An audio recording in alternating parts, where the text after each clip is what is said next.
సత్యసాయి జిల్లా పెనుగొండలోని కొండపల్లిలో ఒక కార్యక్రమంలో పాల్గొన్న బీసీ సంక్షేమ మంత్రి సవిత పలు సంచలన కామెంట్స్ చేశారు. జగన్ సర్పంచ్ల నిధులు కూడా లాక్కెళ్లిన గద్దగా ఆమె అభివర్ణించారు. జగన్ పాలనలో కొందరు సర్పంచ్లు ఉరివేసుకోగా మరికొందరు రాష్ట్రం వదిలి పారిపోయారని చెప్పారు ఆమె. ఈ కూటమి ప్రభుత్వం వచ్చాక సర్పంచ్ నిధులు వెంటనే విడుదల చేశామన్నారు సవిత. పంచాయతీరాజ్ శాఖకు అవార్డులు, రివార్డులు కూడా వచ్చినట్టు చెప్పారు. ఇందుగాను సీఎం, డిప్యూటీ సీఎం కి ప్రత్యేకంగా ధన్యవాదాలు చెప్పారు మంత్రి సవిత. ట్యాంక్ అయిపోయిందా? ట్యాంక్ అయిపోయిందా? అది ఒక్కరోజు సరే, ఈసారి పెడతాం లేదా? డ్రైనేజ్ రోడ్లు కావాలన్నారు, అవి పెడదాం ఈసారి.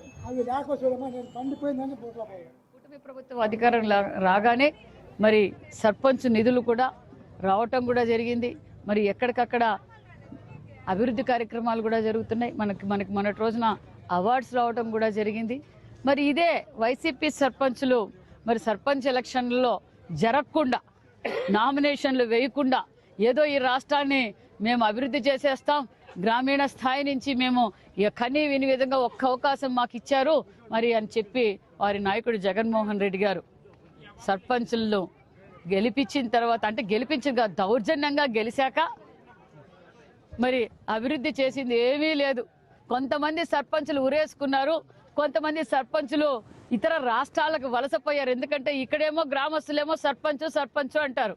ఆ సర్పంచ్కు కొలా వేపించే అర్హత లేదు, లైట్ పోతే లైట్ వేసే బాధ్యత డబ్బులు కూడా లేవు. ఏం చేస్తాడు సర్పంచ్? ఈరోజు వైసీపీ సర్పంచ్లే ఈరోజు చాలా చోట్ల చాలా బాధపడుతున్నారు. ఎందుకంటే గతంలో రాలేదు, ఇప్పుడు మాకు మరి నిధులు కూడా వచ్చాయి. కూటమి ప్రభుత్వం అధికారం లేకనే నిధులు వచ్చాయి. మేము అధికారంలో ఉన్నప్పుడు జగన్ అనే గద్ద దాన్ని కూడా తన్నుకుపోయింది. కరెంటు బిల్లులు కట్టక అది నిలిచిపోయింది.